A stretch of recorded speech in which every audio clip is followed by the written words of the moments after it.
Okay, so um, I guess start by this will be for me and everybody. Tell me a little bit about you and how long you've been on your healing journey. That's a great question. How long have I been on the healing journey? Seems like forever, right? Um, and it's pretty interesting. From very young, I've known that I've been not able to express myself the way I wanted to express myself, not able to really tap in to my true self. And so at a young age, I started creating this avatar of someone else, right? Because I just didn't feel comfortable in my own skin. I was always caught in between two worlds. And it's funny because I watched the Michael Jackson movie the other day, and when he was a kid, he was a introvert that had to be extroverted by by him singing, so on and so forth, right? And that's how I felt like I had to be. I felt like I was really an introvert that created this whole world in my mind, but everyone expected me to be this extroverted person. So I just really went along with what everyone expected from me as opposed to really tapping into myself. Now, as a kid, that's okay, right? But as I got older, then that just continued to grow. You just continue to add on to the avatar. I always say it's like playing a video game. You just get to, add whether it's new tools or weapons or whatever to your person to make them, make their rating get higher. I would do that, right? And then I started to see that people were like, "Oh, I like this guy," right? So it just feeds more into the ego. So the ego is directly related to the avatar, and you continue to build that. But there's always that side when you're by yourself that's saying, that's not even me, but I have to keep this up.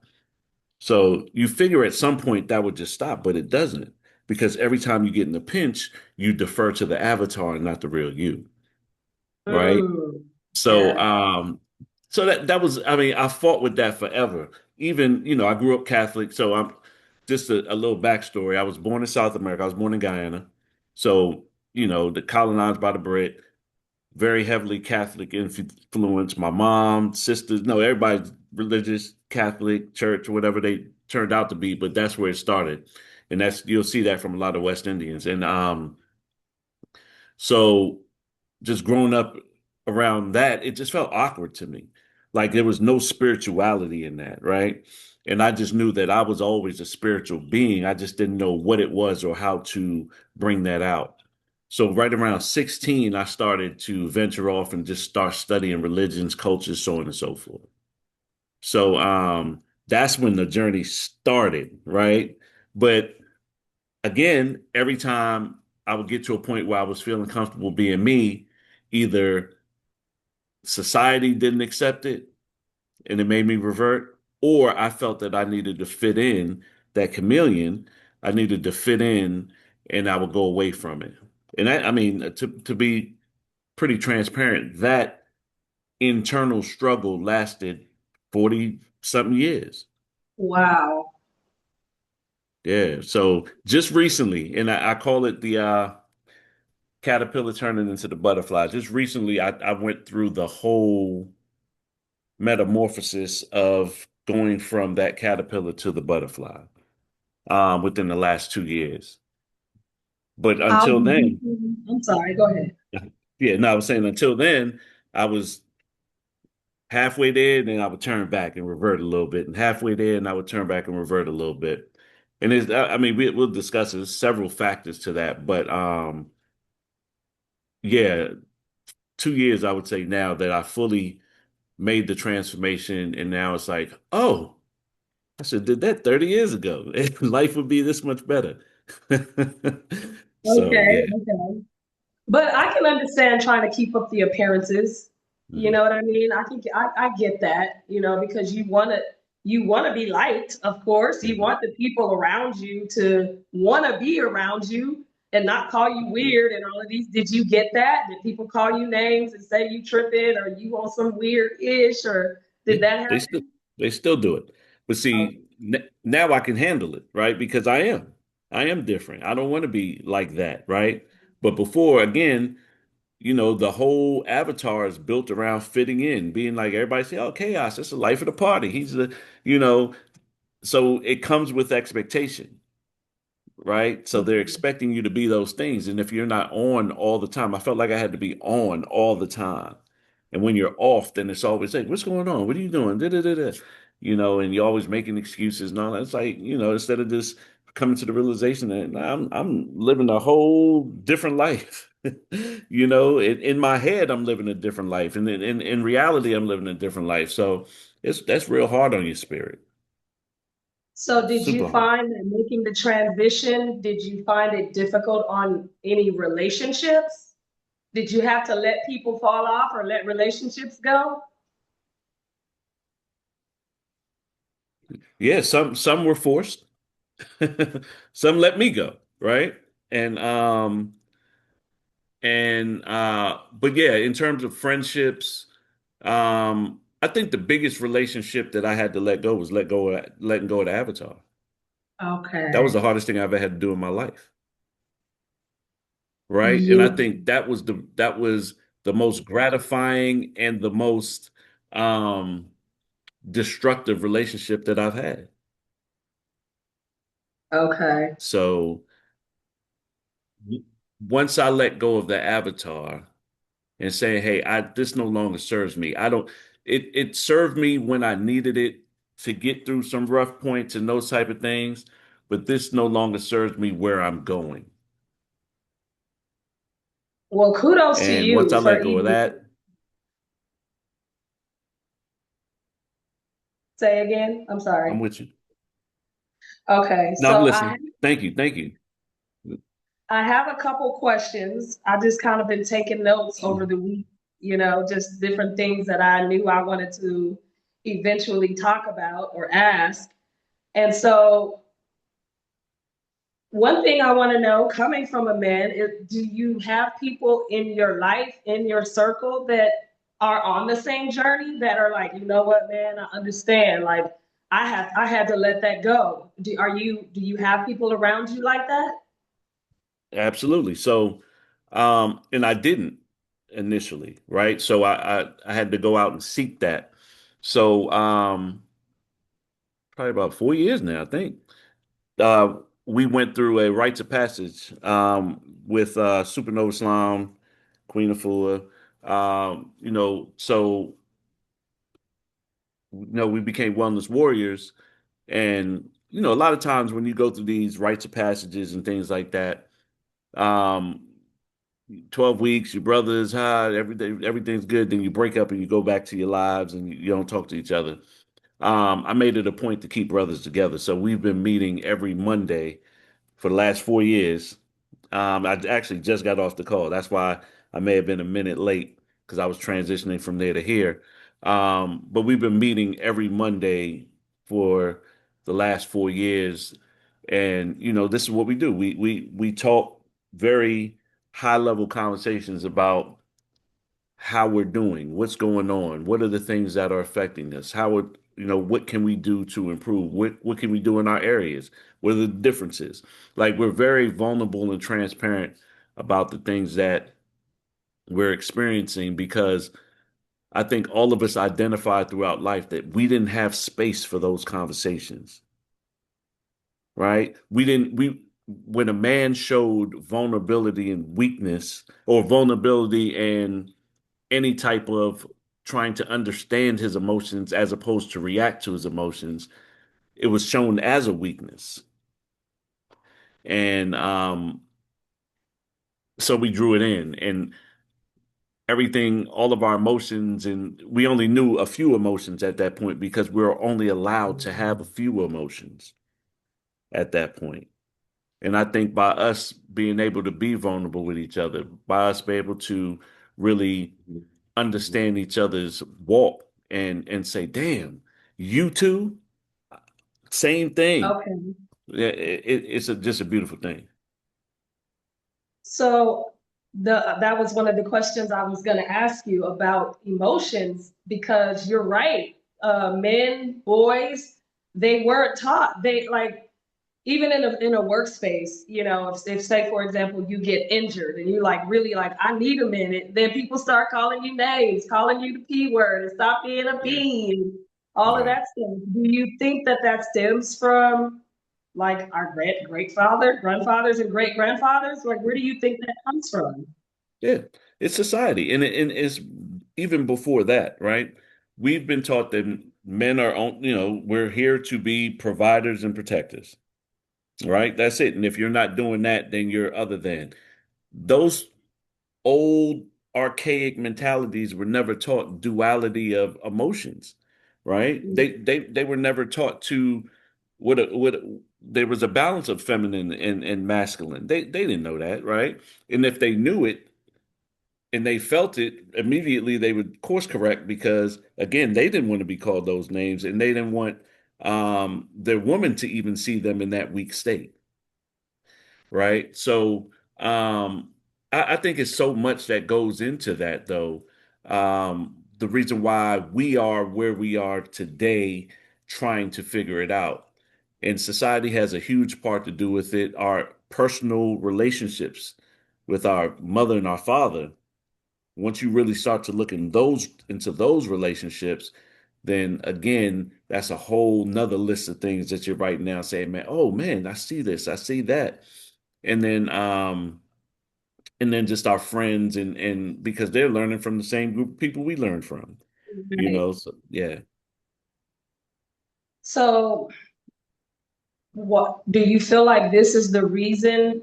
Do you, it's like multiple questions there. Do you feel like men want to be on the journey, but they don't feel like they can get supported? Why do you think men won't move forward and heal out loud? Because I see what you do, Mhm. on all of your social platforms. I see what you're doing. So you're healing out loud. Do you feel like men aren't doing that? More men aren't doing that because they're not getting supported? Yeah, I'm starting to see more men do it now. And healing is popular now, right? It's a brand, it's people are monetizing off of it. And so Yeah. again, you have to look into the real reason. But I think there's still a stigma out there that for men, stop complaining, get to work, figure it out. But there's a whole piece that goes into that, that if you haven't done the work on you, if you haven't done the you work, you can't even get to problem solving because you Yeah. haven't solved the main problem is you. Yeah. And for men, we've been taught to operate from ego, right? Yeah. And then we mislabel it as pride, Okay. Yeah, right? So that, yeah, but that's so true. It's labeled as pride. yeah, yeah. And it's terribly mislabeled. We had this conversation a couple weeks ago. It's terribly mislabeled because they say, I'm not going to do this. I'm too proud for that. Right? There's a fine line between are you're not going to do so you're not going to do something to feed your kids or to get you out of a situation or to live to see another day. That's not pride. That's ego. Yeah. Wow. Yeah. That's not pride, it's ego. Pride is I'm going to do what I need to do to make sure that my family's good. And I'm proud to do that. So if I'm a janitor, I'm gonna clean the toilet. Right. Right. I'm gonna do what I need to do, you know. So yeah. So, what role do you think that the women in your lives, whether it be your mate, excuse me, your mate, your mother, your sister, what role do you think they play, like firsthand, when it comes to a man deciding not to take that path, not to go on that journey? What do you think they're seeing in the women? So if your mother's usually removed. Depends on the relationship you have with your mother, right?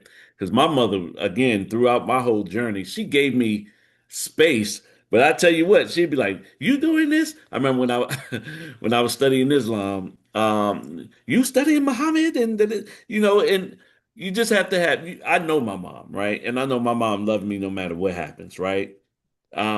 So, when she was alive. So I understood her, I understand her how to deal with it, and it didn't really hurt me, right? It didn't hurt because I knew her intentions at the core of it all was Yeah. that she loved me. She just didn't understand it. So what I would do is educate her on it. You know, for Okay. now for women, it's a different thing now because I've seen relationship work where two people are into two different things, but most of the time when you're in alignment and harmonized on something, it works better. As a man, I think the man's duty is to lead in terms of let me tell you what I'm doing. Let me show you what I'm doing. Let me show you, what it's doing for me. Right. And as a woman to make a decision if it's something good for her or not. Right. The problem is never what they're doing and how they're doing it and I'm healing, you're not healing. The biggest problem that we have, period, across the board with couples, with people in interpersonal skills is lack of communication. We're poor communicators. Oh gosh, yes. Yeah. We're poor communicators. So I'm not articulating what I'm doing. I'm frustrated because you're not doing what I'm doing, but I can't even tell you really what I'm doing. You're just supposed to come because you're my woman, or vice versa, right? You just follow me, trust me, trust you. You had us lost for 6 hours. I'm supposed to trust you with my life now and my spirituality, so and then that's communication is the number one problem, and the number 1.5 problem is that we haven't learned how to master our emotions yet, right? Yeah. So it doesn't turn into a healthy conversation. It turns into a battle of emotion. It turns into a battle of ego. It turns into two people reacting as opposed to two people interacting, trying to come to a common ground. It becomes a competition now.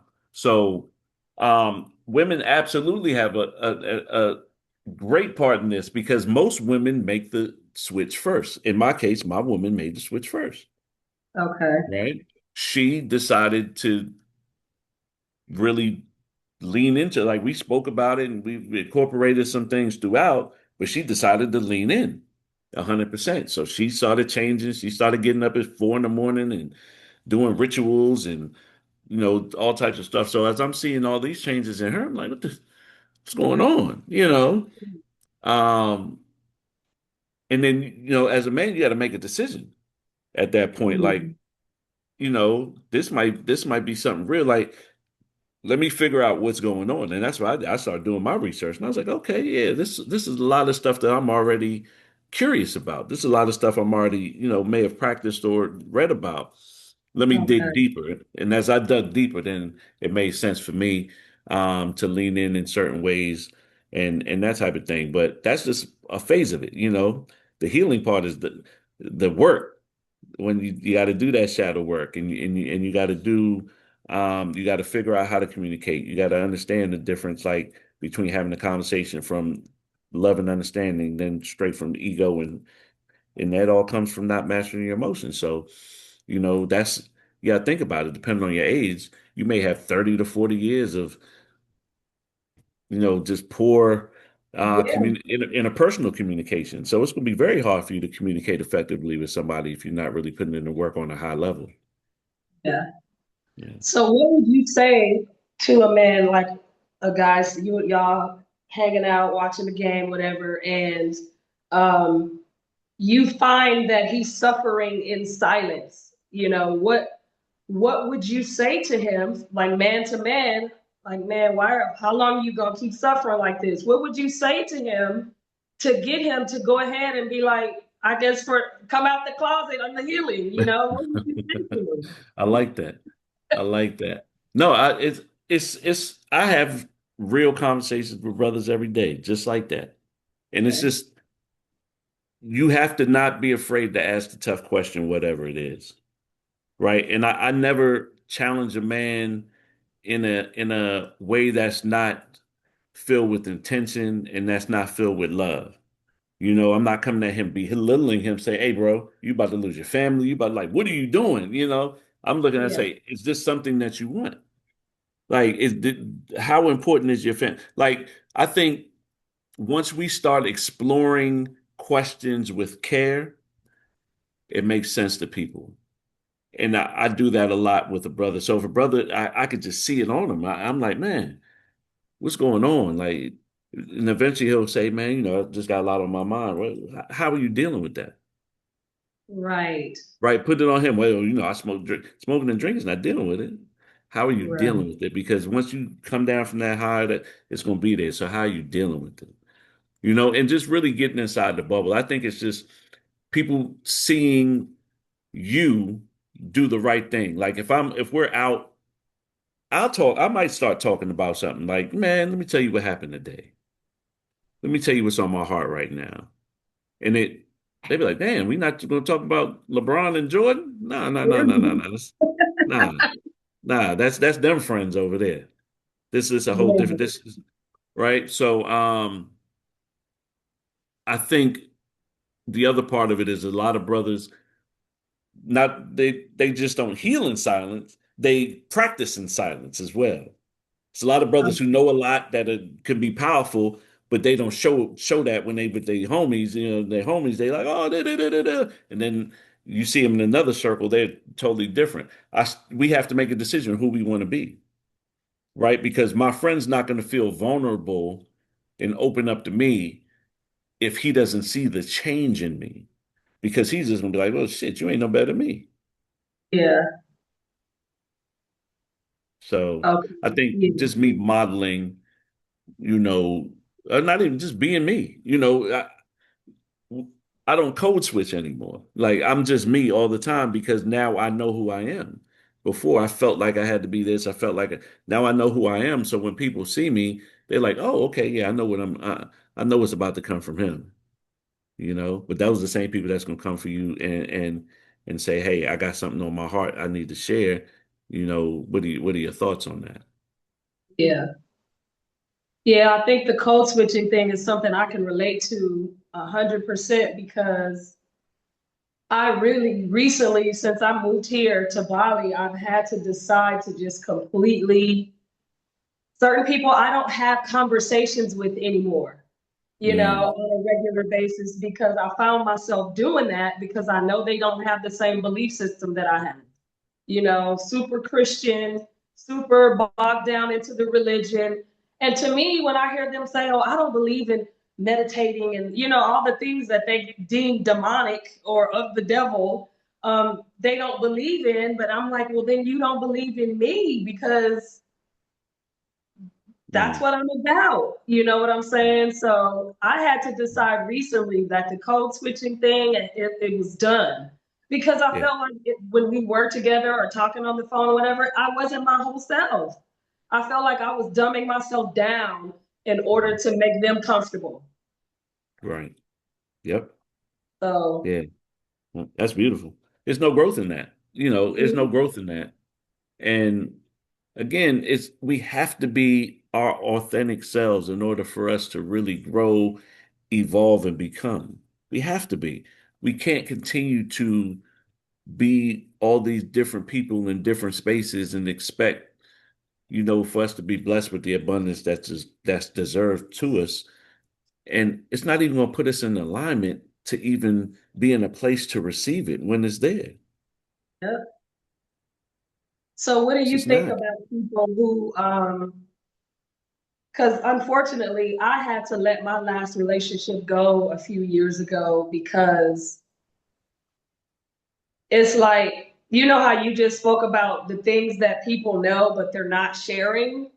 They know about the enlightenment, they know about what shadow work and what the path of healing does and this and that, but they just weren't embodying it, Hmm. and it just got to the point where I was longing to stop being who I was, like you said, to do the work and dig into the shadows and all of that. But they kept making excuses of basically not being ready. Like, I know, but I'm not ready. I'm not ready. And it got to the point where it became a turnoff for me. Hmm. And so I left that relationship. Hmm. Do you feel like that's drastic? And we weren't married. So I'm thinking about people who are married and are on two opposite ends. What do you think about that? Do you feel like he or she should just wait around indefinitely for the person to get on board? I would say it's very situational, right? You have to know your person, right? You have to know your person, and you have to know what's invested, and you have to know what's invested in them. Now, obviously, if you're with somebody for a couple years and you know they're like, "Yeah, I'm just not ready," right? So the conversation is, okay, what are you not ready about? Like, do you not want to? Are you comfortable where you are? Do you want to stay where you are? Are you enjoying this life that you're living? Um, and relationships are so layered that Yeah. sometimes we have to start in the middle, right? Because we both miss so much in the beginning, right? Even with healing, like when you decide to heal, I want to heal in the middle of a relationship, you both have to totally be in alignment at that point in order for that to really, really, really work. If not, it's going to be difficult because you do have people, somebody who's, I loved my avatar. I wanted to heal, but I loved my avatar. You know what I'm saying? I Okay. did. It provided me with it got me through a lot, Yeah. and we have to understand that. It's like so when that decision isn't made simultaneously or isn't, if y'all aren't doing it together, then there's going to be somebody who's staying in the avatar world and somebody who's progressing onto their next self and their higher version, and it's attrition itself is going to separate those two, right? Because the more you stay in the avatar world, the more you're going to experience the things that are worldly and low vibrational. The more you elevate into your higher self, you're going to be on a different plane, and that alignment is going to be totally off. So it's going to ruin itself. That's why somebody either has to, like you did, make a decision to say, "Hey, I'm good," or has to make a decision to move. Right now, Mhm. if that person, if he said, "Hey, I want to do this," right, then I think your patience then should be a little bit, there should be more grace shown because most people say, I'm not doing that. And that's it. Now Yeah. you already know what you're dealing with. You either gonna stay and deal with that misalignment or you're gonna move on. But if someone says, "Hey, I want to do it. I want not I'm not ready now. I want to do it," right? It may take them a little longer to get to that point, but the commitment to do it, if you see that person still doing the work and trying and those type of things, it might take a little longer and it's going to test your patience and all that. But that might be, what the Most High has in store for you to bring that person to their truest self, Yeah. you know? But again, that's such a personal decision, right? Because you have to sit with yourself, get your downloads, understand what that person means to you. And can you see that person in your life 20 years from now? Can you see that what role do you see? Do you see that person evolving on a level that you need them to evolve in? Right?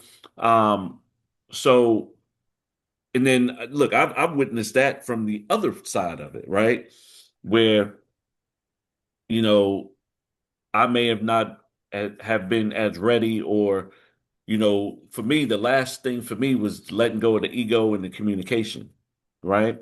Communication for me has always been difficult because I have a lot going on in my head and I'm very articulate and I'm very I can have a conversation pretty much about anything, but when it comes to those real conversations and the conditions of the heart and the things that touch you on a heart level, I have a very difficult time, or I had a very difficult time having those conversations, especially when I didn't feel like the space was a safe space for me because because people think when they healed, people forget who they used to be too. Like, you know what I'm saying? Yeah, So, exactly. right? So, there's still something that didn't allow me to be as vulnerable as I wanted to be in those spaces also. So I didn't know how to operate out of that yet. So I'm still trying to navigate. And there's a level of frustration that comes with that. And I still hadn't even really begun to understand how to master my emotions, especially over Okay. long periods of time. Yeah. So there's no right or wrong answer to the question you asked me. All that long explanation to say, right? Should you leave or not? I think that that's very situational and it's based on where you're going, Yeah. where you want to go, and you know the limitations of that individual unless they show you something different. So you have to make up your mind and say, hey, look, is this my person or not? And it's a tough decision either Yeah, way because definitely. you're going to be tested if you stay because again you're on halfway up the mountain and he's just starting at the bottom. Right, right. Yeah, yeah. So, um, and there's a lot of different phases to this healing thing, man. So that's, whew, mm, So when you think, so of course we know about shadow work. mhm, I'm only assuming that you journal or write. Um, there's so many avenues that can be taken when it comes to healing. I remember talking about going to, for example, a sound bowl healing session or a breathwork class. Do you feel like that's something that you, how am I trying to say this? Do you feel like that's something that is necessary? You know what I mean? Because like I said before, I only see women in those places. And mhm, so I'm like, well, why aren't men coming to the breathwork class? Do you think it's the ego? Do you think it's him like, man, that's for women? Why aren't yeah, men going to the sound bowl healings? And why aren't men? And I honestly, I do see more white men at these places. So I'm wondering mhm, what that's about too. Is it just culturally? What do you think that is? mhm. So I'll tackle the first question. So men don't create spaces for other men to move like that, right? So what I tried to do initially was create co-ed spaces where, like every month on the call, we would have the queens and the kings come together and build so we can get different perspectives and, just understand that, hey, this whole propaganda for, black men and black women can't get along is some BS, right? That's just BS. That's never Yeah. been our nature and it never will be, right? Yes. We the problem is individuals. If I'm broken individually and you're broken individually, we gonna make each other we gonna try to make each other look worse because we don't want to do the work to make ourselves better. That's what it is. It's a competition of the trying to get to the bottom as opposed to a collaboration to get to the top.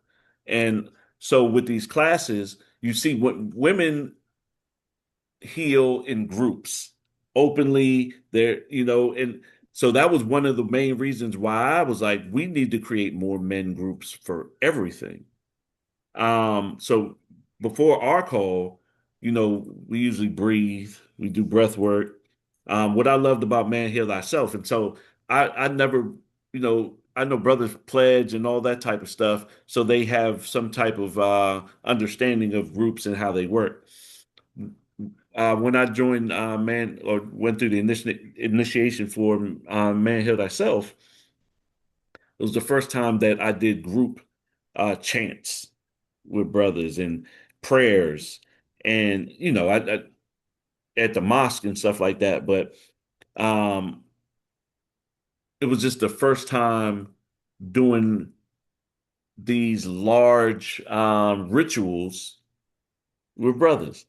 And it was like, wow, this is because I saw the sis like I saw how Queen of Food runs her, like she gets busy, and the sisters they do their stuff and they so beautiful and graceful and it's Yeah. majestic, Yeah. right? But for brothers to see it, I was like, yo, this is dope. This is dope. We're not seeing it though. And that's why Okay. we're not running to it. When we get together, we go to sports events, we go to the club, we go Yeah, play yeah. cards. We're not getting together and making healing an event unless women are there, Unless right? women are there. Right? That's why brothers in the yoga classes. That's why brothers in the you know what I'm saying? Because they either seen the young lady they try. So that now I'm seeing more and more brothers going because they're trying to do better. They're trying to Okay. heal that, so I'm seeing that change now. But it's still not enough. It's still not enough. And that's why we're making a conscious effort to really get out and to build with brothers and to create these spaces where we can heal. If we want to heal silently, we heal silently. If we want to heal out loud, we heal how we want to heal and show people that it's just not one way to heal. Healing doesn't have to look a certain way. Healing can look like any. We have to understand that it's our journey. Yeah. Our goals are different, and healing's going to look as we want it to look. How we manifesting and projecting it to look. So, in the white men thing is that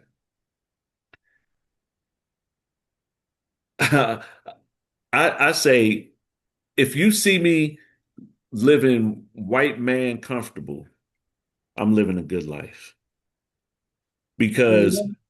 we go outside, we got to have matching outfits on, clean sneakers, fresh haircut. Our car got to be clean.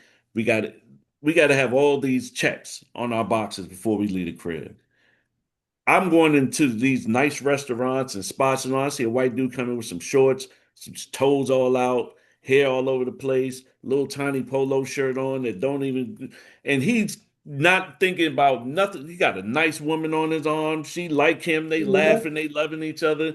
They eating the same food we eating that it took me an hour and you 2 hours to get dressed to come out, and they having the Yeah. time of their life.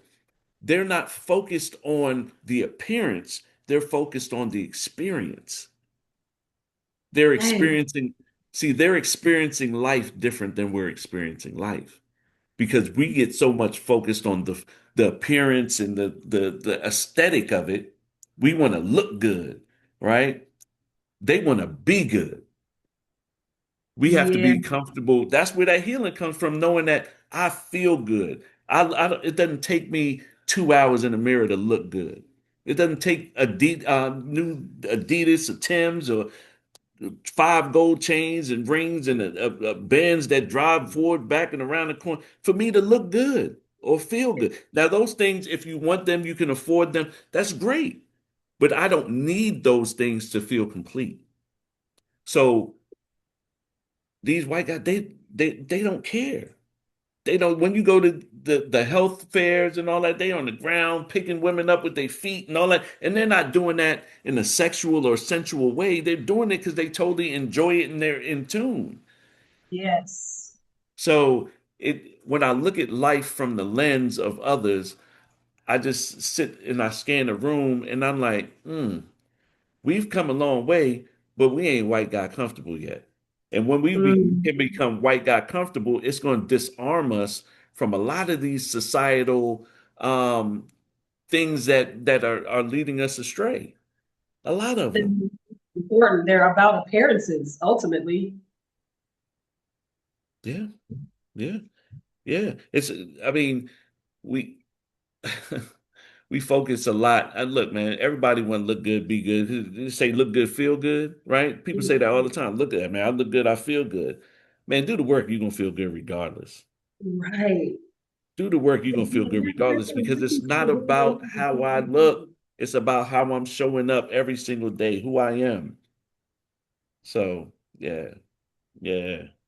So I It's have one more question for you, and then of yes. course I want you to add what you would like to add. So when it comes to the healing journey, how important do you think the food that you eat plays a part of it? Mhm. So there's three elements that have to be in alignment for you to be good. At least three, but these are the main three: mind, body, soul. Right? Mind, body, spirit have to be in alignment. So your physical is just as important as your spiritual, right? It's just as important as your mental. It is because they all coincide, interact, and align with each other. If my diet is fried foods and all this all the time, right? I'm gonna be more tired. I'm a high blood pressure, diabetes, and all those things. I'm gonna have to work out harder to get to where I need to be. It keeps you more unfocused, the foods you eat, right? Because it makes you restless. You eat a whole bunch of bread and sugars. You be craving that all the time. That's ADHD right there. Because it makes your mind more active. Now your mind is not focused on one thing; it's focused on multiple things. Like our food is super important to our growth. Period. Our Yeah. mental growth and our spiritual growth. I know I Yeah. had one more question, but that led to another question. Right. Um, how how are you showing up for your children when it comes to healing? Because obviously they're out in the world, they're in school, they're around their friends, Mhm. they're seeing the different behaviors. How are you encouraging them to start now? You know what I Mhm. mean? I know you said you started fairly young, but it was to yourself. You weren't Mhm. out with it. Yeah. How are you encouraging your daughters? You have daughters, right? How are I you have daughters and encouraging sons. them? Yeah. Huh? I have both daughters and sons. Yes. Oh, okay. So, oh, I didn't realize you had sons. Why would I know that? I don't know. But um, how are you speaking to them, about healing, even especially the young ones? Because I didn't hear this kind of talk at home. It just wasn't a thing. And my dad, we were Nation of Islam when I was younger, but Mm. what was focused on was the food that we ate, but not really well rounded as far as food. It wasn't talked about bread and this and that. It was mainly like, don't eat pork. That was Hmm. the number one thing that I can remember growing up of what I could and couldn't eat. Hmm. So, how are you encouraging them to not be afraid to heal out loud? They're around their peers, and kids can be cruel. You get talked about, called names, bullied, and Yeah. all of that. How are you showing up for them, from your space now? How do you encourage them to be their authentic selves in that way? Sure. So my two youngest are still in high school, and it's just again modeling the behaviors that they can look at and say something different. What are you doing? They already know. So they're super intelligent, and I include them in everything pretty much. That I'm going through, just so they can understand the journey, just so they can understand that you know, it's okay to change whenever you're ready to change. Even me as a grown man, but I tell them, hey, if I had what the knowledge that I have now about change at 15 or 16 and 17, like they are, my whole life would have been different. Like it's a superpower. It's truly a superpower. Yeah. So I just incorporate them in my healing. Okay. They've seen me at my lowest and my highest, right? And I don't hide that from them because Okay. especially my son, because he needs to know what that men, although we can master our emotions, we still are emotional. And people think that men are not emotional. We're still emotional, right? And we can be emotional, but we need to know how to rise up out of that also. So I incorporate it. And so when he has a bad day or he's going through something, I'm trying to teach him how to process and articulate. So and I'll tell you after this, I'm writing a book. Well, I've finished the book and I got a whole training that's coming with it for men about emotional intelligence, right? That's Okay. it, for companies, for for men primarily, but for men and women, especially couples, and for children. Because the more children learn to embrace their emotions, to understand their emotions, to process them, and then to take space to pause before they react, that right there in itself, oh my goodness. But and so my son, I want him to see me in that light. I want him to see, damn, my dad um had some tough stuff happen to him, but the way that he handled it was admirable. The way that he always bounced back was like, I want to be that type of, I want to be resilient like that in life. And the way he was able to do it is because he had these tools that he's been telling me about. Now I'm doing that. Now for Yeah. my daughter, I want her to see that men have emotions also. So when she is looking for a husband, she wants somebody that's emotional, that's vulnerable, that can have a conversation with her and really truly share his spirit, share what's on his heart, good or bad, right? But do it in a way that's filled with love and understanding. I've had to have very hard conversations with my children recently, right? But it's always been with love and understanding. It's not about you ain't ish, you da da da. No, that's not how we solve problems anymore. That's how we were taught to solve problems, right? But that's not how we solve problems because that your daughter that you're talking to, she's looking at you as a role model. So she's gonna go find a man with all that anger and all that in her and say, oh, that's love. Yeah. That's not love. That's Right. unhealed. That's an unhealed man who don't know anything, and now he just walking around spitting fire, burning everybody else's house down. So, um, yeah, for the kids, it's just incorporate them in your healing, so they could, because the stories that the life that you're living now will be the stories that they are doing shadow work conversations on in 20 years. When they're like, tell me, why do you think like that? Why do you feel like that? And be like, well, you know what? I did the shadow work and I remember one day my dad did this and he called me this and he called me out my name and he was cussing or boom, boom, boom, right? They're going to remember that. And that one thing will shape 20 years. So they'll be trying to heal from that experience. And then they formulate all these security mechanisms around that, and that's who they become because of your inability to articulate yourself and communicate in the way that you need to do that. I see that I have that conversation with people when we're doing shadow work exercises every single day. When we go all the way back from, all right, so what's bothering you now? Oh man, I just can't do this, that, and the third. Why is that? Why is that? Why is that? Why is that? Why is that? Why is that? We go back to the root of the whys. I was a little kid. My mom used to tell me this, da da da da da. Michael Jackson, he got a nose job because his father used to call him Big Nose. Yeah. Yeah. 30 years later. Yeah. So, That's what people don't understand. People are quick to say, "Oh, forget it, get over it." That happened 25 years ago. But what they don't understand is that's a scar on you. That's a scar on your memory, your nervous system, and everything. And until you do that work and cry it out, write about it, scream, whatever you have to do, it's going to remain there. mhm, yeah, it's a trigger. It's a Yeah. trigger, and those triggers will come and get you if you don't deal with them, understand them, and really grow out of them.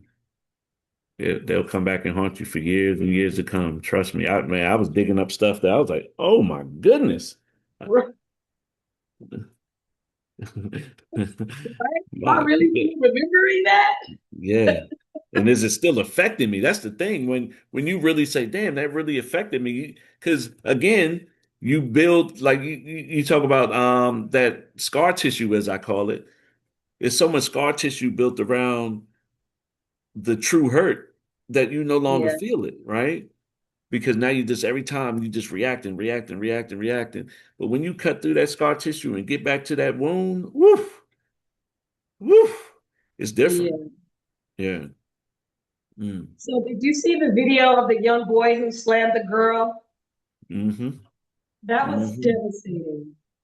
Mm-hmm. And all I kept saying is, what happened in his life to make him want to respond like that? Who's not teaching him I don't know, there's a disconnect. Like we're not teaching, I say boys because I'm always in my son's ear. Like if a girl says no to you, keep it pushing.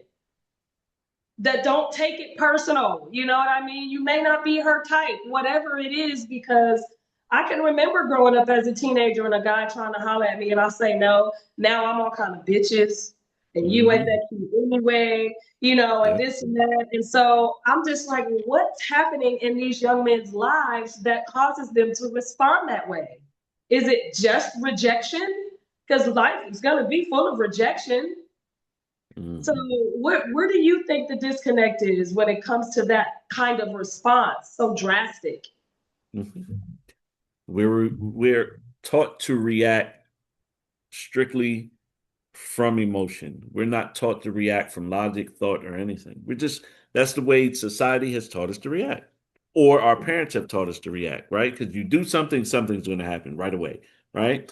Um, because there's no pause in between.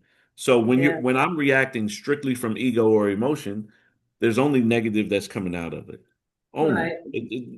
right. So look at how many brothers are in jail because of one bad decision that Yeah, or 100. And then there's no accountability.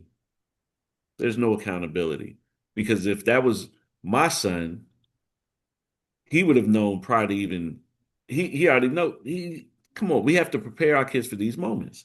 Whether she yeah, says no or she hit him first or whatever the case may be, we have to prepare our children for these moments. Right? yeah, And we have to make sure that, well, we can't make sure that, but we have to know that we're instilling good enough values in them where if something were to happen like that, they would at least think about something you said. I'm not saying they're going to do right every time, right? right. But but your voice should come in their head. Something like that, like what the young man did to the sister, no voice came in his head at all because he His probably was never homeboy, taught that. the homeboy is like edging him on. Yeah. So Yeah, that was that's some of crazy. that ego happening too. Mm-mm. Again, why you hang with those? It's so much deeper, man. Because we could talk for hours now. Because who you hang with, who you're spending your energy with and your time with. If you're spending time with positive brothers who are doing positive things, then that's not going to happen. Or Yeah, it'll be at least one person in the group that be like, "Oh, yo," if you're spending, we're comfortable in circles where people are just like us, right? Because it validates our dysfunction. It validates our inability to grow, right? And it's easy to operate in those circles. But when someone levels up or when people level up, then you see who's going to change and who doesn't change. And then that's that separation. Can I separate from the pack or do I just become, I slide back down here and be a part of the people who just don't change? And that's just who we yeah. are. And we live in this world of we live in this world of non-growth and insignificance and that's just who we are. That's a ghetto mindset. That's a mindset that we've adopted over time where we're just comfortable in these conditions and then we label them as our own and we protect them, right? So when people say, hey man, you don't want to level up, I'm not trying to be bougie, I'm not trying to be white, I'm not trying, no, no, no, no, no. What I'm saying is the conditions that you're living in aren't favorable, conditions for you. So is your goal to level up to get out the condition? Because you have to level up to get to the next level. You can't, that's just how it works. You climbing up a hill, you got to go up. So, a lot of times people are comfortable, or they'll leave you saying, "Well, you go do whatever," and they'll go find somebody else that's in their situation or worse. So therefore, they can feel comfortable. Because again, one thing we don't know, we don't like, and this is proven every single day, is we don't like to feel uncomfortable. We don't like to That feel, comfort zone is killing people. oh yeah, we don't like to feel uncomfortable. We know the only way to grow. Is you got to be uncomfortable sometimes, and you know, so Well, yeah, thank you so much. This has been a pleasure. I love everything absolutely. of it. I appreciate you taking the time. Absolutely. I loved it. Thanks for having me. So I will say this. Yes, Now you're gonna be on my platform of next course. time. All right, because I think the people want to hear a lot about your journey, what led you to be an expat, um, where you are, and then what healing looks like there, um, what it just looks like in another country. What are some of the elements that you have to deal with? I'm sure there's a ton of positive things to talk about as well. So as I thought through, I was like, oh, I definitely want to build with her on just that in itself. Like, what led you there? Because I know we spoke briefly, but what led you there? How is it going? And just that journey in itself. So that I'm looking forward to that beautiful conversation. Yes, just let me know when. I'm ready. Oh, it's gonna be some. It's gonna be some. I'll say we'll link up. We'll recalibrate, and I'll try to get you on this week. Maybe too soon, but next week. I forgot about the 12 hours too, so we'll work that out. But yeah, People it's soon find though. you. What's that? People find you. How do people find me? Oh, I'm on every platform. Chaos Da God. Like I said, my book is done, so I'm just the final stages of editing now. It's called The Real Superpower. Um, or um, we're still debating either the real superpower or the power of the pause. And it's just an emotional intelligence book that just really goes into 4 steps, REAL, recognizing, embracing, aligning, and leading through emotional intelligence. And it's just if you understand those 4 steps, if you practice those 4 steps, your life will improve exponentially, period. It will. Nice. It will. So, but yeah, Chaos of God on all social media platforms. Um, yeah, And chaos is with a K, just to clarify. Just say it one more clarify time. that chaos is spelled with a K. Oh yeah, I'm sorry. Chaos is spelled with a K. It should be behind me anyway. Oh, Kaos THGOD and THEGOD on all platforms, and that's I think I'm on everything now. TikTok, Threads, whatever that is, Facebook, and and Instagram is probably where I have most of my followers and where I do my lives. And then starting May 1st, YouTube Chaos Planet Chaos Godcast on YouTube. okay. So yeah, so we'll have the podcast popping as well. So yeah, a lot of good things coming up, man. Urban Alchemist is the name of the group that meets every Monday. And then we got a rites of passage program that we're working on right now called Healing is Mandatory Medicine, HIMM, for brothers to come in and experience some of the things that we experience. And as always, you can go find Man Heal Thyself. Look up Queen of Four, Supernova Salon, and Okay. that's the root of where I came from and changed my life. Okay. Thank you. Yeah. Thank you. Thank you. Recording. Yeah. Um, let me see how to stop this recording.